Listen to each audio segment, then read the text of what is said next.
ታሪክን ስናጠና ማለት አብዛኛው ጊዜ ልክ እንደ ሕክምና ምርመራ ግልጽ የሆነ መረጃ የምናገኝ ይመስለናል። አዎ ልክ ነሽ። የሆነ ጥቁርና ነጭ አድርገን ማየት ነው የሚያስደስተን። ማለቴ ማን ትክክል እንደነበር እና ማን እንዳጠፋ በቀላሉ የሚለይ ይመስለናል። በትክክል። ግን ወደ መዛግብ ስንገባ የምንተማመንበት የኤክስሬይ ማሽን ፈጽሞ የተበላሸ ነው ይመስለው። እሺ ዛሬ እንግዲህ ኤፕሪል 28 2026 ነው።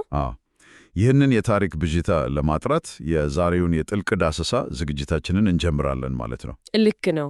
ከመጀመራችን በፊት ግን አንድ አስደሳች ዜና ላካፍል።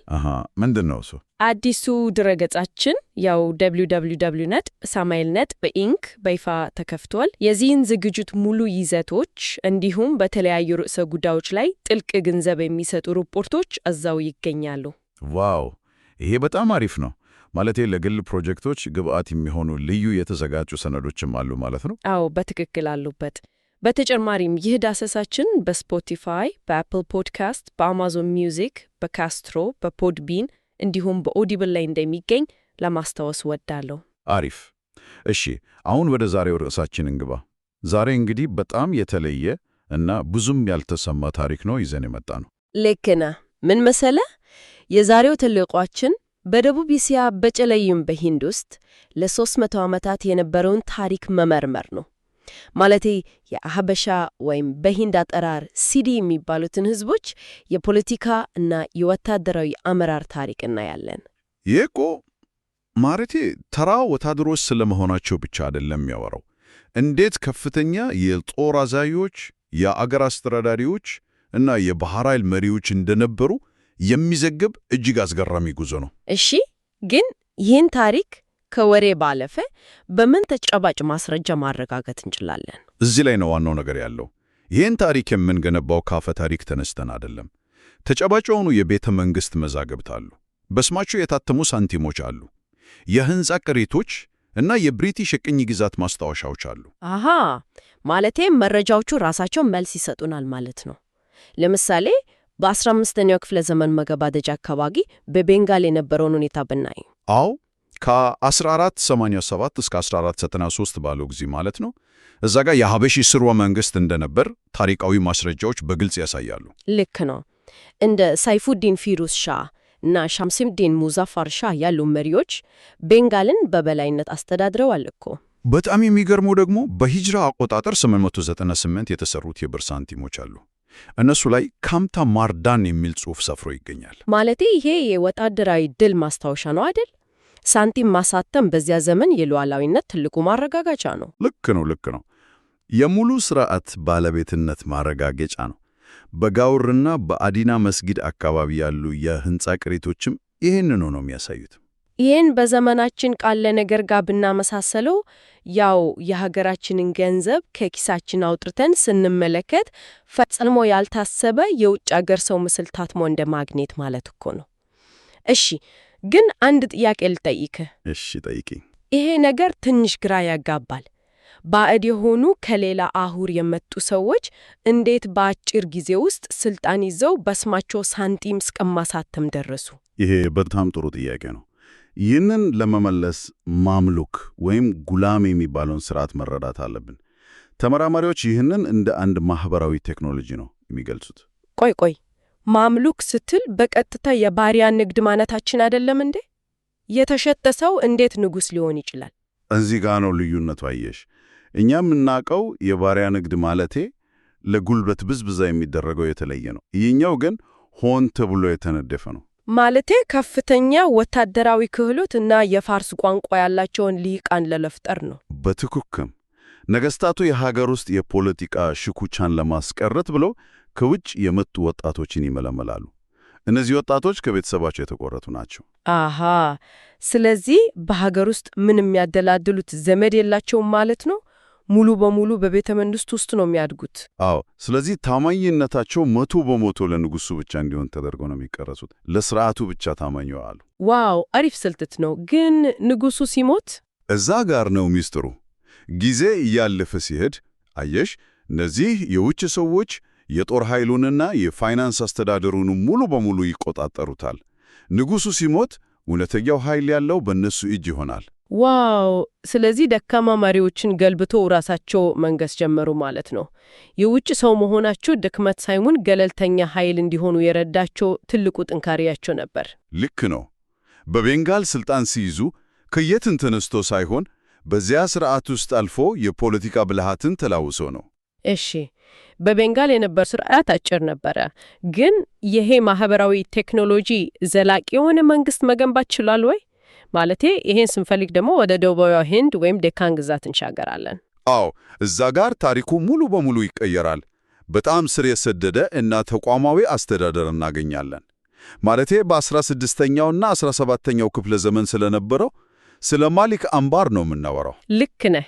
ከኢትዮጵያ በተለይ ከሐረጌ አካባቢ ተነስቶ በአህመድ ናጋር ሱልጣኔት ውስጥ ከፍተኛ ባለስልጣን ለመሆን የበቃ ሰው ነው።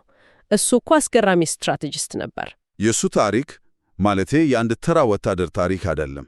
እሱ የጦር ስልት ሊቅ፣ የፋይናንስ አስተዳደር አሻሻይ እና ከጀርባ ሆኖ ነገሥታትንም የሚያነግስ ሰው ነበር። የደፈታ ውጊያ ስልቱም ልዩ ቦታ አለው። እዚህ ጋር እኮ ነው የሚያጓጓው። ማለቴ የሙጋል ኢምፓየር መሪ የነበረው ጃሃንጊር በራሱ ማስታወሻ ላይ ማሊክ አምባርን ፈታኝ ጠላት እንደነበረ መመስከሩ ይገርማል። አዎ፣ ቱዙክ ኢጃሃንጊሪ በተባለው ማስታወሻው ላይ እኮ በስድብ እና በቁጣ ነው የሚገልጸው። ያ ጥቁር ፊተኛ፣ ያ አመፀኛ ያለ ጽፏል። አስበው እንግዲህ በዓለም ላይ ካሉ እጅግ ባለጸጋ ኢምፓየሮች መሪ በባርነት መጥቶ ባደገ ስትራቴጂስት መበገሩን በገዛ ማስታወሻው ላይ መጻፉ። ሌሎች ምንጮችም ይሄንን ያረጋግጣሉ። ግን የሙጋል ጦር እጅግ ግዙፍ ነበር እኮ። እንዴት ነው ማሊክ አምባር ያንበረከከው? እዚህ ላይ ነው አየሽ ወደ ጥልቅ የመንግሥት አስተዳደር የምንገባው። ማሊክ አምባር የሙጋልን ጦር ፊት ለፊት አልገጠመውም። ባርጊሪ የሚባለውን ፈጣን የፈረሰኞች የተፈጣ ውጊያ ስልት ነው የተጠቀመው። አሃ፣ ማለቴ የማራታ ፈረሰኞችን አደራጅቶ የስንቅ መስመር ይቆርጣል፣ የውሃ ጉድጓዶችን ያደርቃል ማለት ነው። ብልጥ ነው። አዎ፣ ከዚህም ባሻገር የመንግስት አቅም መገንባቱ ላይ ነው ትልቁ ሚስጥር። ጦርነት ለማካሄድ ገንዘብ ያስፈልጋል አይደል? የግብር መሰብሰብ ስርዓቱን ሙሉ በሙሉ አሻሻለ። መሬትን በዘፈቀደ ግብር ከማስከፈል ይልቅ ምርታማነትን አጥንቶ ተመነ ማለት ነው። በትክክል። ይሄ አሰራር የአካባቢውን ገበሬዎች ልብ ገዛው። የሀገር ውስጥ ልሂቃን ሲጠዛመዱ እሱ ገለልተኛና ብቃት ያለው አስተዳደር መሰረተ። ስለዚህ እስኬቱ ከግለሰባዊ ጀግንነት ያለፈ ተቋማዊ ሚስጥር ነበረው።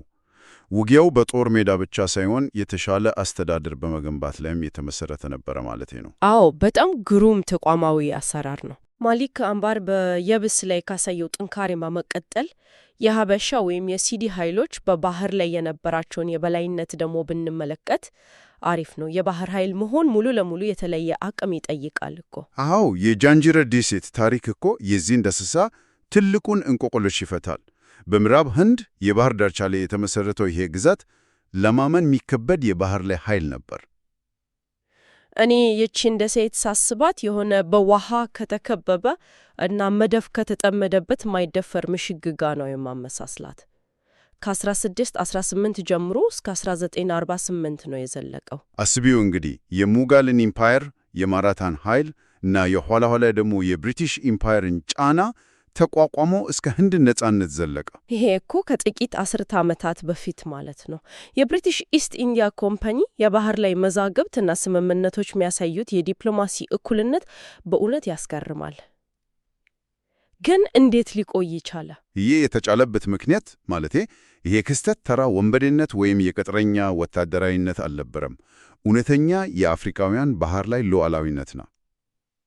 አሃ፣ የራሳቸውን የባህር ኃይል መርከቦች ያንቀሳክሱ ነበር ማለት ነው። የንግድ መስመሮችን ይጠብቁ ነበር። አዎ ልክ ነሽ። ከብሪቲሽ እና ከሌሎች የውጭ ኃይሎች ጋር እኩል ለእኩል ስምምነት ይፈራረሙ ነበር። ይሄ የፖለቲካዊ መደበኛነትን ያሳየናል። ማለቴ አፍሪካውያን ልሂቃን እንደ ማንኛውም ሉዓላዊ መንግስት መሪዎች እውቅና አግኝተው ነበር ማለት ነው። እንግሊዞች ራሳቸው ሉዓላዊነታቸውን አምነው መቀበል ግድ ሆኖባቸው ነበር እኮ። አዎ በትክክል። እዚህ ላይ ነው እንግዲህ ዋነኛውና አወዛጋቢው ጥያቄ የሚመጣው። ማለቴ ይህን ያህል የ300 ዓመት ሰፊ ታሪክ አሻራ እያለ ለምን በሰፊው አይታወቅም? ይሄ በጣም ወሳኝ ነጥብ ነው። የብሪቲሽ የቅኝ ግዛት የታሪክ አጻጻፍ ያደረሰውን ጫና መረዳት አለብን። ማለቴ እንግሊዞች ሲመጡ ስልጣኔን ልናመጣ ነው ብሎ ነው አውሮፓውያን የመጡት። ልክ ነው። ግን እነሱ እኮ መዝገብ በመያዝ ይታወቃሉ። ለምንድን ነው ይህን ግዙፍ ታሪክ የደበቁት? እነዚህን ጠንካራ አፍሪካውያን አሸነፍናቸው ብሎ መጻፍ አይቀላቸውም ነበር? አየሽ፣ በህንድ ውቅያኖስ ላይ ዘመናዊ አስተዳደር የገነቡ አፍሪካውያን ሉዓላዊ መሪዎች ነበሩ ብሎ ማመን የራሳቸውን የቅኝ ግዛት ርዕዮተ ዓለም ያፈርስባቸው ነበር። አሃ፣ ስለዚህ ታሪኩን ሙሉ በሙሉ ከመሰረዝ ይልቅ ቃላትና ማዕረጋትን ቀየሩ ማለት ነው። አዎ፣ በትክክል እንደ ሉዓላዊ መሪዎች ከመጥቀስ ይልቅ ቅጥረኞች ወይም ልዩ ታዳጊ ኃይሎች በሚል አሳነሷቸው። የቤተ መንግሥት ዘበኞች እያሉ ነው የመዘገቧቸው። አሁን ገባኝ። የሰዎቹን መኖር አልካዱም፣ ግን ሚናቸውን አሳነሱት። ልክ ኮምፒውተር ላይ እንዳለ ሲስተም ሎግ ማለት ነው። እንዴት ማለቴ? ያው ፋይሉ ቢሰረዝም ወይም ስሙ ቢቀየርም ከጀርባ ሲስተም ሎጉ መቼና ምን እንደተደረገ ይመዘገባል ማለት ነው። የፈለገውን ቢያጨበብር ሎጉን ማጥፋት አይችልም። በጣም አሪፍ ምሳሌ ነው። ፎሬንሲክ ታሪክ የምንለውም ይሄንን ነው። ማለቴ ሳንቲሞቹ፣ መዛግብቱ እና የባህር ኃይል ማስታወሻዎቹ ልክ እንደ ሲስተም ሎግ ናቸው። ማንም ሊሰርዛቸው አይችልም። ስለዚህ የታሪክ ተመራማሪዎች አሁን ያደረጉ ያለውት ያለምንም የሴራ ትንታኔ ያንን እውነተኛ ሎግ ማንበብ ነው ማለት ነው። እውነታው መዛግብቱ ላይ አለ። አዎ፣ ያንን የቅኝ ግዛት የማሳነስ ጥርቅት ትተው እውነተኛውን መዋቅራዊ የአፍሪካውያን ተሳትፎ መልሶ የገነቡት ነው። መዛግብቱ በራሳቸው እውነቱን ይናገራሉ እኮ። እሺ፣ እንግዲህ ይህ ሁሉ የዛሬው ጥልቅ ዳሰሳችን የተቆራረጠ ሳይሆን የ300 ዓመታት ተከታታይነት ያለው ታሪክ እንዳለ ያስተምረናል። አዎ፣ ከቤንጋል ሱልጣኔት እስከ ማሊክ አምባር ከዚያም እስከ ጀንጂራ የባህር ላይ ሉዓላዊነት ማለት ነው። እውነት ነው። እነዚህ ክስተቶች በአንድ ላይ ተደምረው የአፍሪካውያን ልሂቃንን ማዕከላዊ የተቋም ተዋናይነት በግልጽ ያረጋግጣሉ። የጦር ስትራቴጂስቶችና ሉዓላዊ አስተዳዳሪዎች ነበሩ እኮ። ልክ ነው።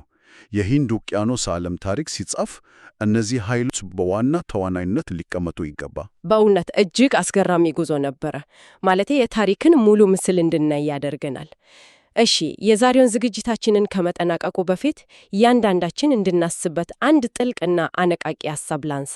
እሺ፣ እንስማው። ከመነሻ ሀገራቸው በግድ የተነቀሉ ሰዎች ሙሉ በሙሉ ባዕድ በሆነ ምድር ላይ የራሳቸውን ሉዓላዊ መንግስት በየብስም በባህሩም መገንባት ከቻኑ እና ይህ ግዙፍ ታሪክ ለዘመናት ተደብቆ ከቆየ ሌላም ይኖራል ማለት ነው። አዎ፣ በጣም ይቻላል። አሁን ባለው የዓለም ታሪክ መዛግብት ውስጥ ገና ያልተተረጎሙ ሳንቲሞችና አቦራ የጠጣባቸው የቆዩ የሲስተም ሎጎች ውስጥ ተደብቆ የሚገኙ ምን ሌሎች የጠፉ ስርወ መንግስታት ይኖሩ ይሆን? በጣም አሪፍ ጥያቄ ነው። በዚህ ሐሳብ የዛሬውን የጥልቅ ዳሰሳ ዝግጅታችንን እናጠናቅቃለን። መልካም ጊዜ።